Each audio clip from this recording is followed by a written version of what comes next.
The weight of my father's casket seemed lighter than the burden of disappointment I carried that day. Rain pelted the black umbrellas around me as we lowered him into the ground, but I barely noticed. I was too focused on my brother Zane's hand on my mother's shoulder, his perfectly pressed suit, and that familiar smug expression I'd grown to despise.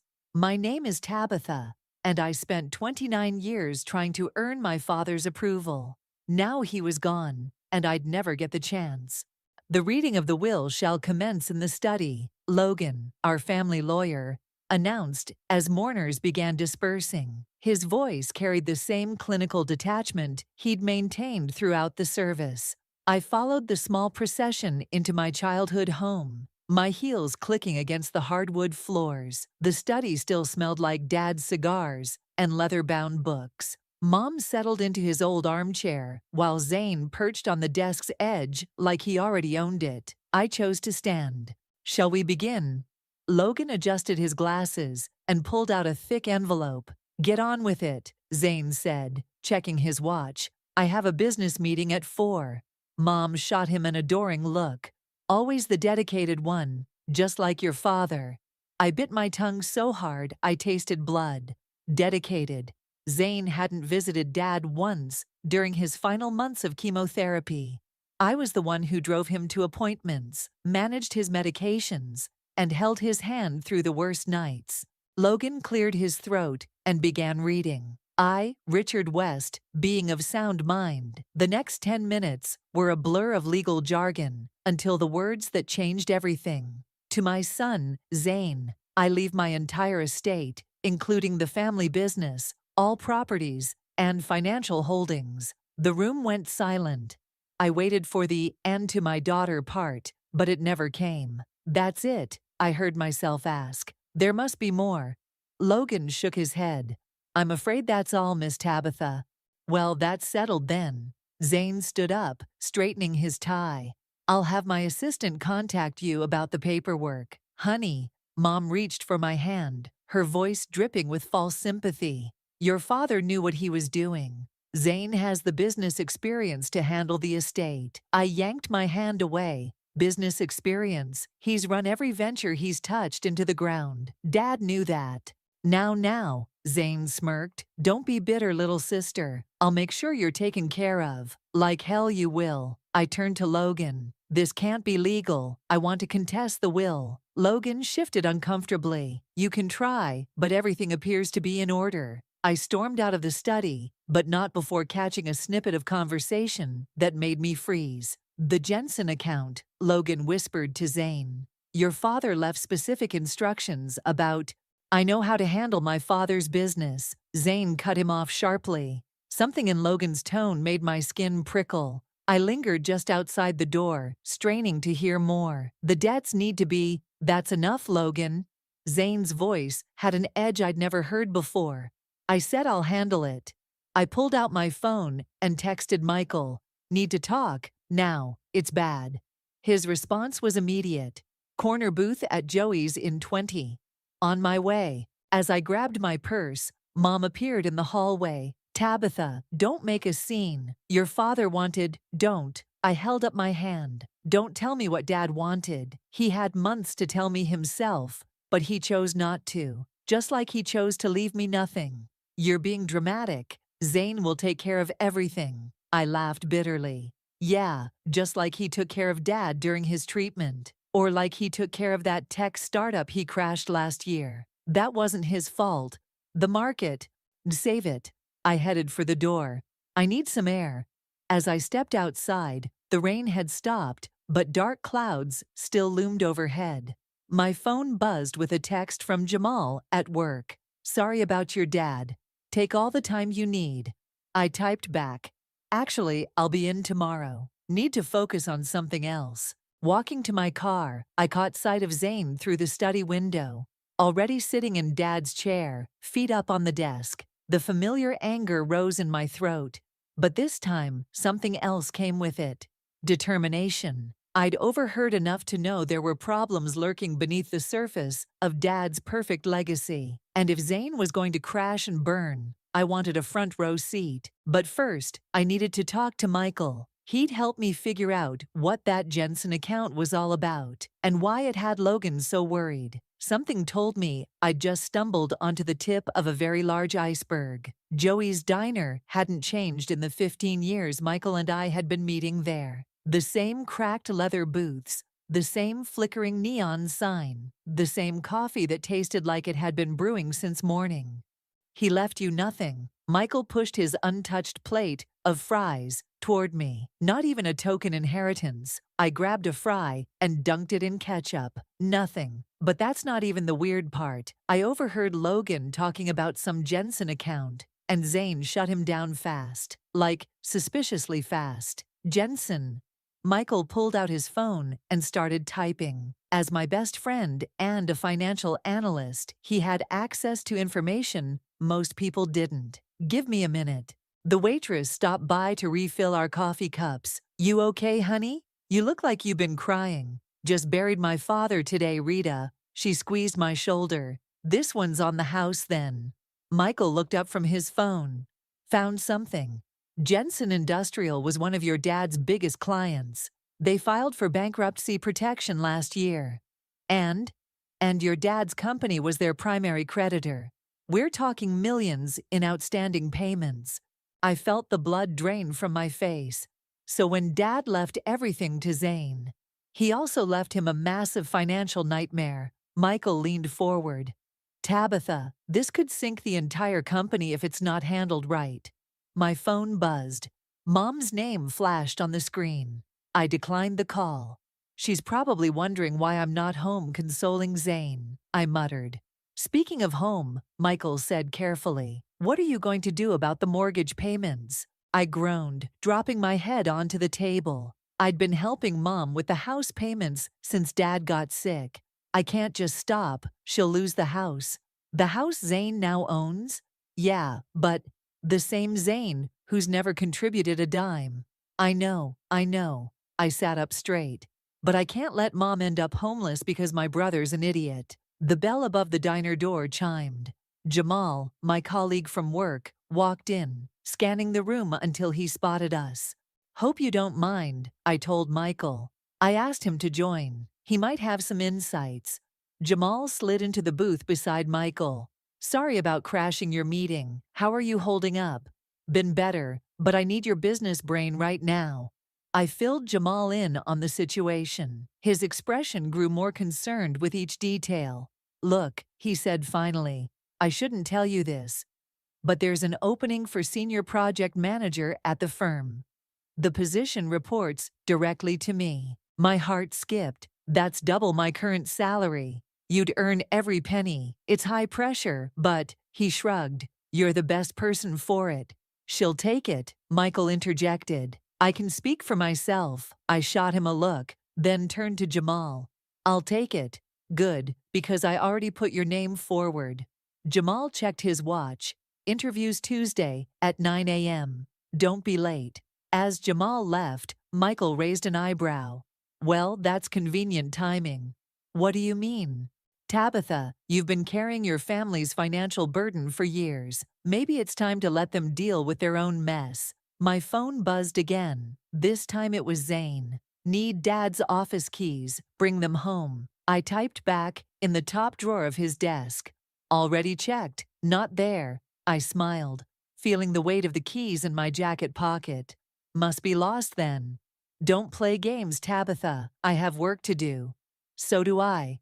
Starting Tuesday. I switched off my phone and looked at Michael. Want to help me clean out my desk this weekend? I have a feeling I'm going to ace that interview. That's my girl, he grinned. But what about the Jensen account? I'm going to do exactly nothing. I straightened up, feeling lighter than I had in months. Zane wanted it all. He can have it all, including the problems. And your mom's mortgage? I sighed, stirring my coffee. I'll keep paying it, not for Zane, but because I refuse to let his incompetence hurt her.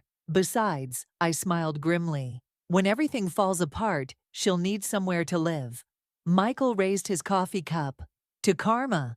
To karma. I clinked my cup against his. And to finally letting go. As we left the diner, I felt my phone vibrate again.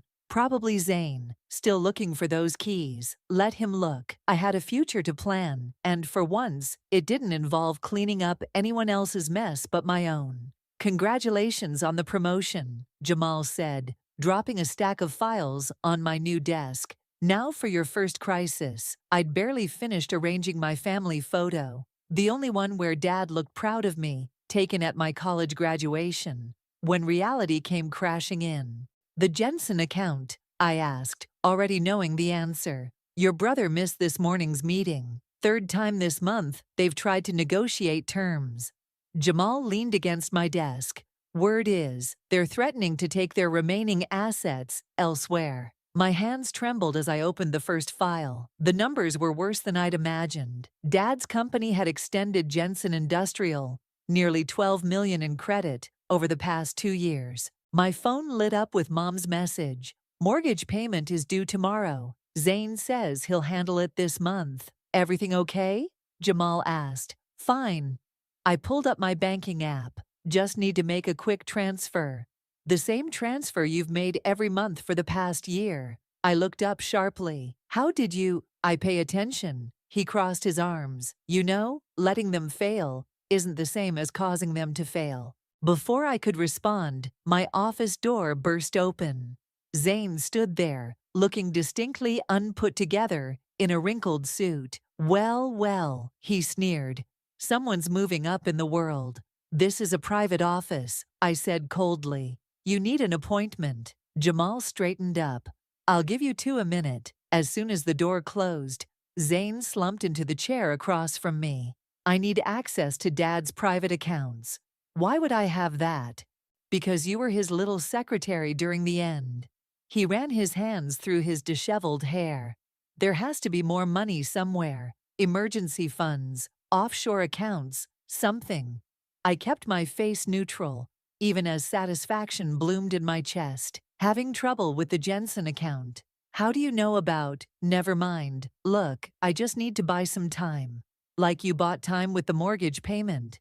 I pulled up my transfer confirmation. The one you just told Mom you'd handle. His face reddened. That's different. I'm dealing with bigger issues here. Clearly, I stood up. Now, if you'll excuse me, I have actual work to do. Dad would have helped me, he said quietly. Dad's not here. I opened my office door, and neither are his secret accounts. After he left, Jamal returned with 2 cups of coffee. Rough conversation.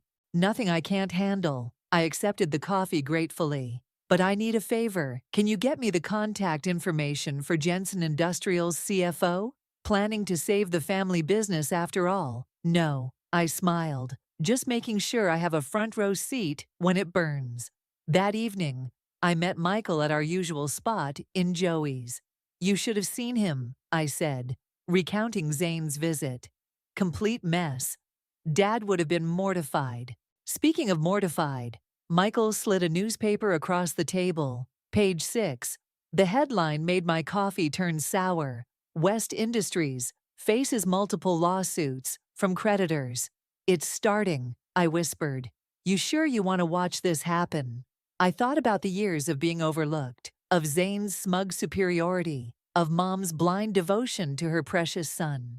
Yes, I said firmly. I need to see this through. My phone buzzed, a text from an unknown number. Miss West, this is Thomas from Jensen Industrial. Heard you were asking about us. Can we meet? I showed Michael the message. Careful, he warned. Don't get pulled into their mess. I won't, I typed back. Coffee tomorrow, 8 a.m. The response was immediate. Perfect. There's something you should know about your father's last deal with us. Later that night, as I was leaving the office, I found Logan waiting by my car. You've been busy, he said, holding up a folder, accessing your father's private files, contacting Jensen Industrial. How did you? I've been your father's lawyer for 30 years. I notice things. He handed me the folder, like how he transferred a significant sum to a private account 3 days before he died, an account only you have access to. My hands shook as I opened the folder. Inside was a letter in Dad's handwriting. My dearest Tabitha, if you're reading this, you've already figured out what's coming. I'm trusting you to make the right choice when the time comes. Love, Dad. I looked up, but Logan was already walking away. The right choice about what? I called after him. He turned, his silhouette dark against the parking lot lights. I think you'll know when the time comes. Just remember, sometimes the best revenge is simply stepping aside and letting nature take its course. I clutched the folder to my chest, my mind racing. Tomorrow's meeting with Thomas from Jensen just became a lot more interesting. Thomas from Jensen. Industrial looked nothing like I expected. Instead of a suit-clad executive, I found myself sitting across from a tired-looking man in his 50s, wearing a worn cardigan and nursing his third cup of coffee. "Your father was a good man," he said, stirring another sugar packet into his cup. "But that last deal, it wasn't like him." "What do you mean?" "He knew we were sinking. Everyone did. But he kept extending credit, kept promising things would turn around." Thomas leaned forward. "Then, 3 days before he died, he called me, said everything was arranged, that you would understand when the time came." My hand instinctively touched the folder in my bag. "Did he mention a private account?" "No, but he did say his son wouldn't be able to handle what was coming." Thomas smiled sadly. "Guess he was right about that." Before I could respond, my phone lit up with Mom's call. I declined it, but another immediately followed. "Sorry," I told Thomas. "I should take this." "Tabitha," Mom's voice was shrill. "Where are you? There are people at the house." "What people?" "Men in suits. They're talking about repossession. Zane isn't answering his phone, and I'll be right there." I hung up and looked at Thomas apologetically. He waved me off. "Go. But remember what your father said. When everything falls apart, don't try to catch the pieces." I broke several speed limits getting to my childhood home. 2 black sedans were parked in the driveway, and Mom stood on the porch, wringing her hands. "They say we owe money," she said as I rushed up. "But that's impossible," Zane assured me. "Mrs. West," a man in a dark suit, emerged from the house. "We've completed our initial inventory. Given the circumstances, you have 48 hours to remove personal belongings." "Personal belongings?" Mom's voice rose. "This is my home." "Mom," I took her arm gently. "Let's go inside and talk." In the kitchen, Mom collapsed into a chair. "I don't understand. Zane said everything was fine." He said, "Zane's been lying." I pulled out my phone and showed her the newspaper article. "The company's failing. Has been for months. That's ridiculous. Your father would never." Dad knew. I took out the folder Logan had given me. He saw this coming. The front door slammed. Zane stormed into the kitchen, his face red. "Who called the creditors? Was it you?" He jabbed a finger at me. "No, but I'm not surprised they're here." I stood my ground. "What did you think would happen when you ignored their calls?" "I was handling it. Like you handled the mortgage." I pulled up my banking app. "The one I've been paying for the past year while you pretended everything was fine." Mom's head snapped up. "What? Oh, you didn't know." I turned to her. "Your perfect son hasn't contributed a dime. I've been keeping this roof over your head." "Is this true?" Mom asked Zane. He threw his hands up. "I was investing in the business. Someone had to keep Dad's legacy alive while she was off playing corporate climber." "Playing?" I laughed bitterly. "I just made senior project manager. Meanwhile, you've run Dad's company into the ground in less than 3 months." "Enough." Mom slammed her hand on the table. "Zane, tell me exactly what's going on with the company." For the first time, I saw real fear in my brother's eyes. "Mom, there were complications." "We're bankrupt," I said flatly. "Aren't we, Zane?" His silence was answer enough. Mom's face crumpled. "But where will I live?" I took a deep breath. "I have a spare room, until we figure something out." "You?" Mom looked at me like she was seeing me for the first time. "But Zane needs to deal with the mess he's made." I gathered my keys. "Pack what you need, Mom. I'll be back in 2 hours to help you move." As I walked out, Zane grabbed my arm. "Wait, that private account Dad mentioned to Thomas. You have access to it, don't you?" I pulled away. Goodbye, Zane. Tabitha, please, just alone to tide things over. I can fix this. I paused at the door, remembering Dad's letter. Make the right choice when the time comes. You know what, Zane? For once in your life, you're going to face the consequences of your actions. And I'm going to watch. I left him standing there, surrounded by the ruins of the empire he'd inherited. In my rearview mirror, I could see Mom on the porch, her face in her hands. It hurt. But sometimes healing only starts after everything falls apart. My phone buzzed with a text from Michael. You okay? No, I typed back, but I will be. Living with Mom was like sharing space with a ghost. She spent most days staring out my apartment window, clutching her phone, waiting for calls from Zane that never came. He's just busy, she'd say, trying to sort everything out. I was arranging breakfast when Jamal called. Turn on the news, Channel 7. The cereal box slipped from my hand when I saw the headline, West Industries files for bankruptcy. CEO faces criminal investigation. Mom, I called out, but she was already there, eyes glued to the screen. Sources say the CEO, Zane West, may have misappropriated company funds, the reporter announced. Multiple employees report missing paychecks and unauthorized account transfers. Mom's coffee mug shattered on the floor. This can't be happening. My phone exploded with notifications. Michael. You seeing this? Jamal. Meeting in 20. Big news. And finally, Zane. Need to talk. Emergency. I have to go to work, I told Mom, grabbing my keys. But your brother will have to handle this himself. The office was buzzing when I arrived. Jamal waited by my door with a stack of papers. Jensen Industrial wants to meet, he said, as I hung up my coat. They're offering to buy what's left of West Industries' assets. Why are you telling me this?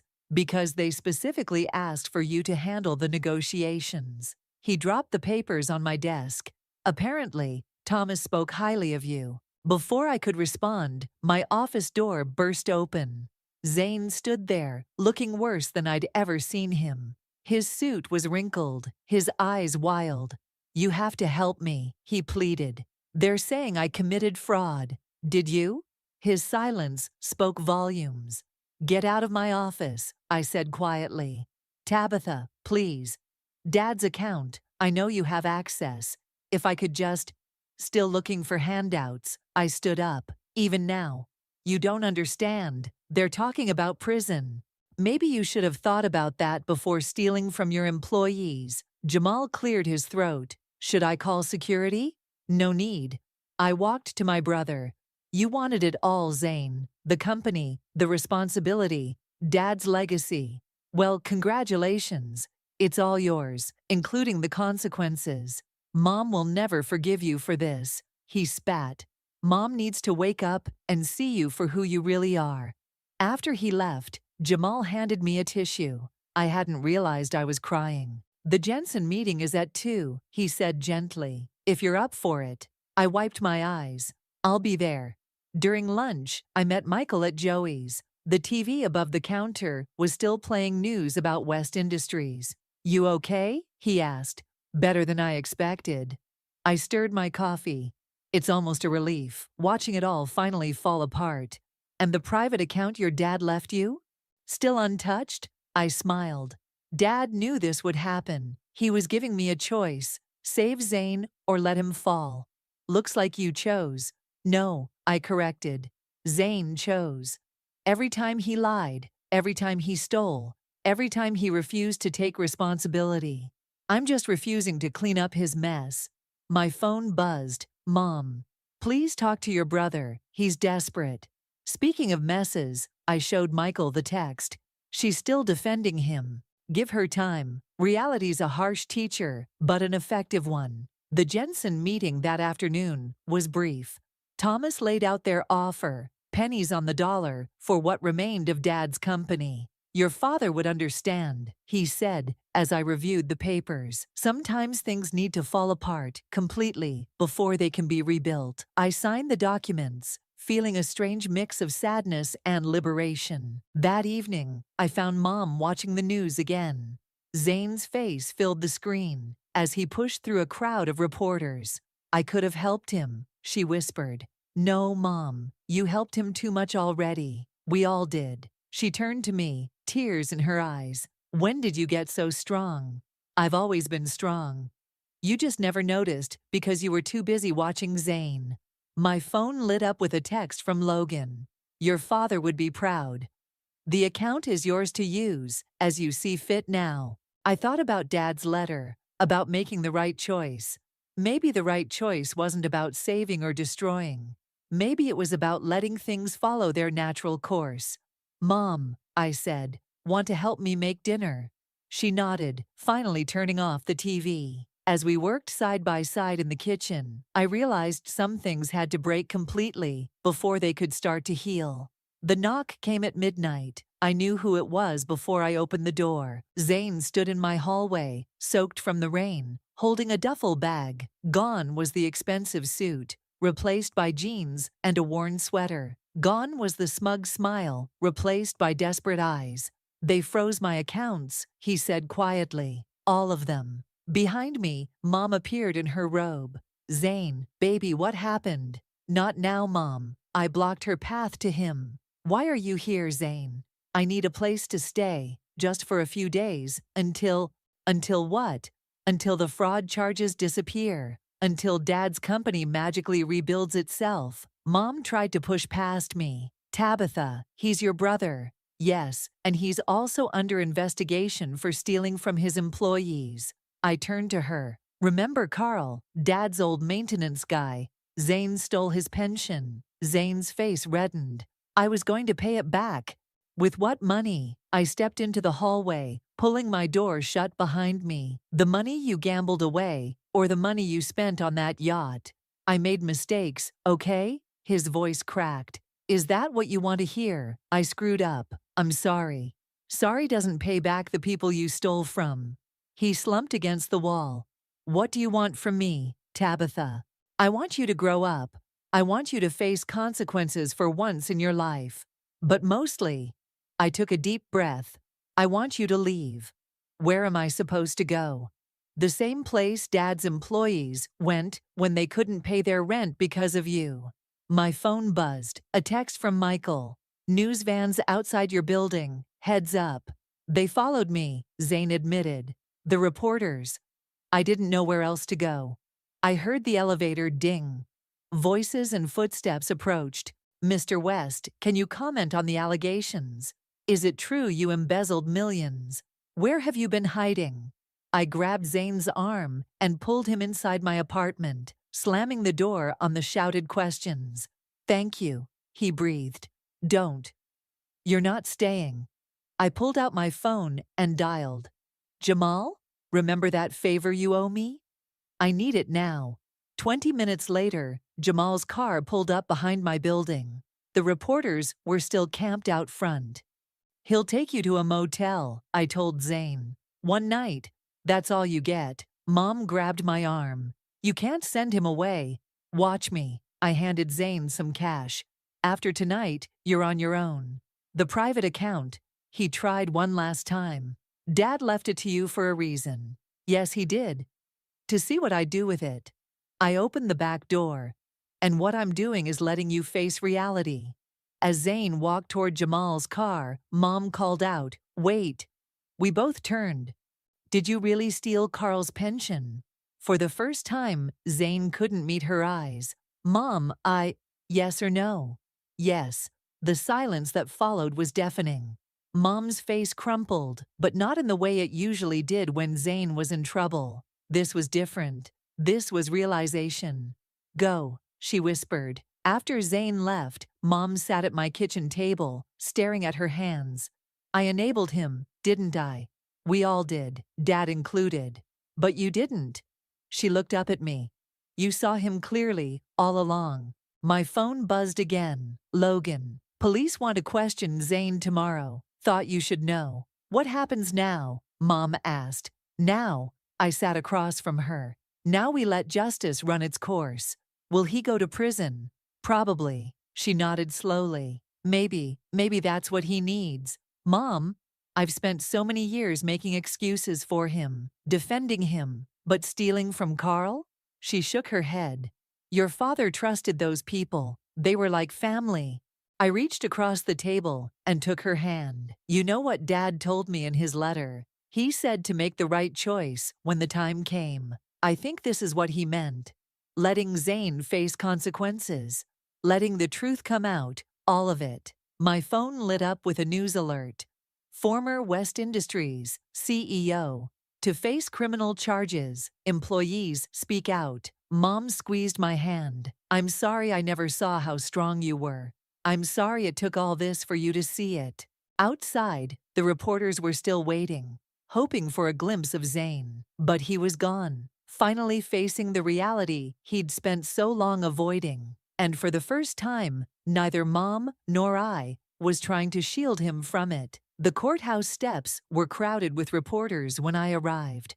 3 months had passed since Zane's midnight visit, and today was his sentencing hearing. Miss West, they thrust microphones at me. Will you be testifying against your brother? Any comment on the plea deal? What about the missing pension funds? I pushed through them, spotting Michael waiting by the entrance. Ready for this? He asked. No, but it needs to be done. Inside, Mom sat in the front row, looking smaller than I'd ever seen her. She'd aged years in the past few months. He wants to see you, she said as I sat beside her. Before the hearing. No. Tabitha, please. He's different now. He understands.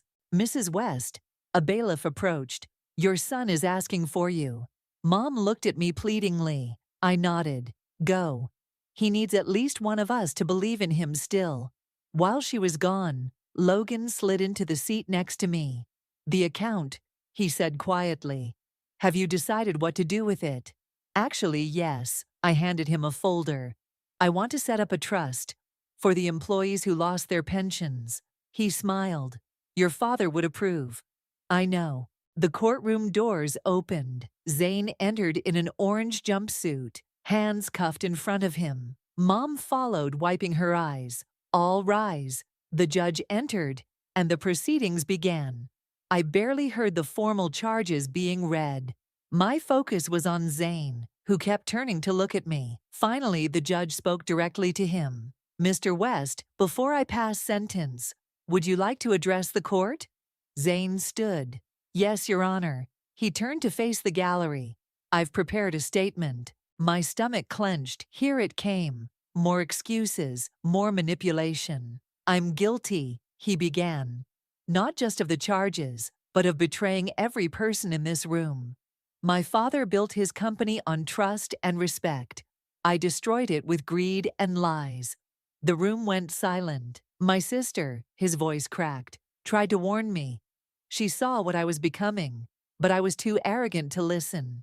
And now people like Carl, who worked for my father for 30 years, have lost everything because of me.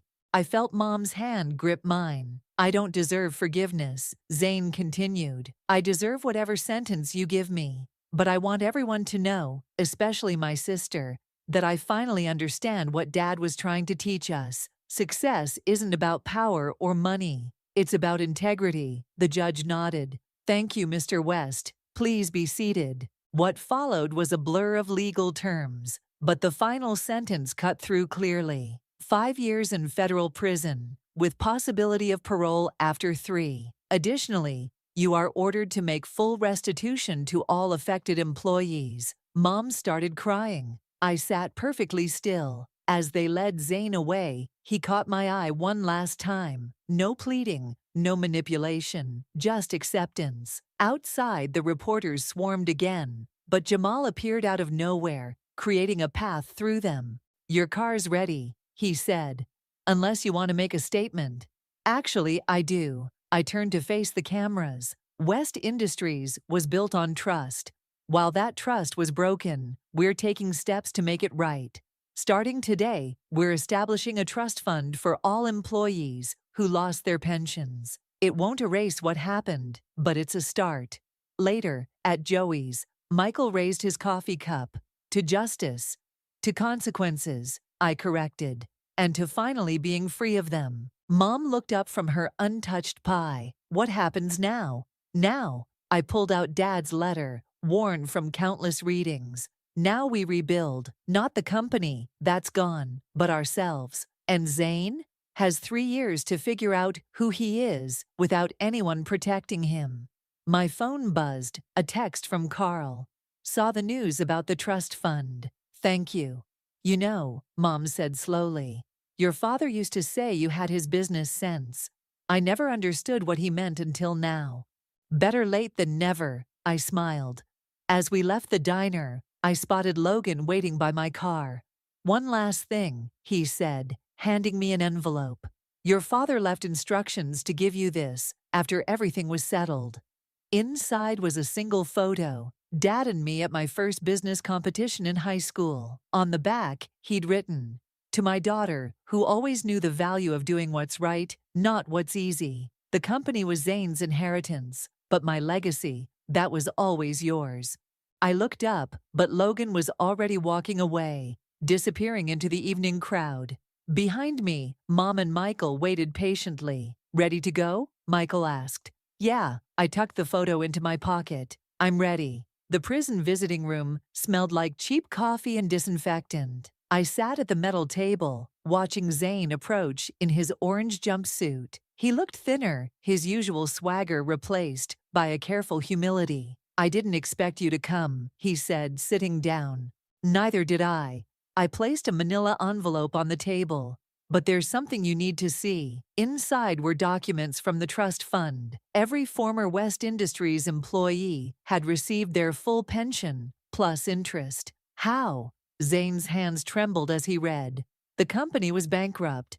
Dad left me an account, remember, the one you kept asking about. Understanding dawned on his face. And you used it to pay back everyone I hurt. Not everyone. Some things can't be repaid. He nodded, pushing the envelope back to me.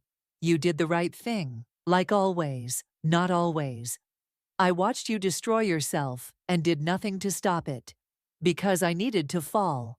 He managed a small smile.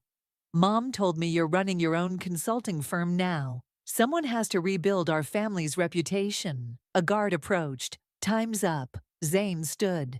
Tabitha, thank you, not for coming today, but for letting me face this. I left the prison and found Mom waiting in the car. How is he? She asked. Different. Better, maybe. My phone rang. Jamal's name flashing on the screen. Turn on the business news, he said when I answered. Mom and I watched on my phone as the anchor reported. In a surprising turn of events, former West Industries employees have banded together to start a new company, with Tabitha West as lead consultant. The company, Phoenix Consulting, has already secured several major contracts. They're talking about us, Mom whispered. That's not all, Jamal continued. Jensen Industrial wants to partner with Phoenix. Thomas specifically asked for you to lead the negotiations. I ended the call and looked at Mom. Ready to go home? Actually, she straightened up. I've been thinking about getting my own place. What? You were right. I need to stop depending on my children. I've found a small apartment, and I'm going back to teaching. Pride swelled in my chest. Dad would love that. At Joey's that evening, Michael raised his coffee cup. To Phoenix rising from the ashes. To new beginnings, Mom corrected, joining the toast. To consequences and growth, I added. The bell above the door chimed. Carl walked in, followed by several other former West Industries employees. Hope we're not interrupting, he said, pulling up a chair, but we wanted to show you something. They spread blueprints across the table, plans for Phoenix's first major project. We're not just rebuilding a company, Carl explained. We're building a family, the right way this time. Rita, the waitress who'd been serving us for years, brought over a fresh pot of coffee. On the house, boss. She winked at me. Boss. Michael raised an eyebrow. I bought the diner, I admitted. Couldn't let our meeting spot get sold to some chain restaurant. Mom touched my hand. Your father would be so proud. I know. I pulled out the worn photo from my pocket. Dad and me at that high school competition. He always was, I just couldn't see it then. My phone buzzed with a text from Logan. Your father's last request is complete. The trust fund paperwork is finalized. Well done. Looking around the diner, at Mom finally standing on her own, at Carl and his team planning our future, at Michael who'd stood by me through everything, I realized Dad's legacy wasn't just about money or business. It was about choices, about facing consequences, about rebuilding what was broken. You know what? I stood up. Coffee's on the house for everyone tonight. Careful, Michael laughed. That's no way to run a business. No, I smiled. But it's a perfect way to build a family. As the diner filled with laughter and conversation, I thought about Zane in his prison cell, Mom in her new apartment, and the phoenix rising from the ashes of West Industries. We'd all lost something, but maybe we'd found something more valuable: truth, strength, and the courage to begin again. The bell chimed again as more familiar faces walked in. Former employees, new clients, old friends, each one carrying a piece of our shared story, each one part of this unexpected rebirth. More coffee? Rita asked. Yes, I said, watching my new family grow around me. I think we're going to need it.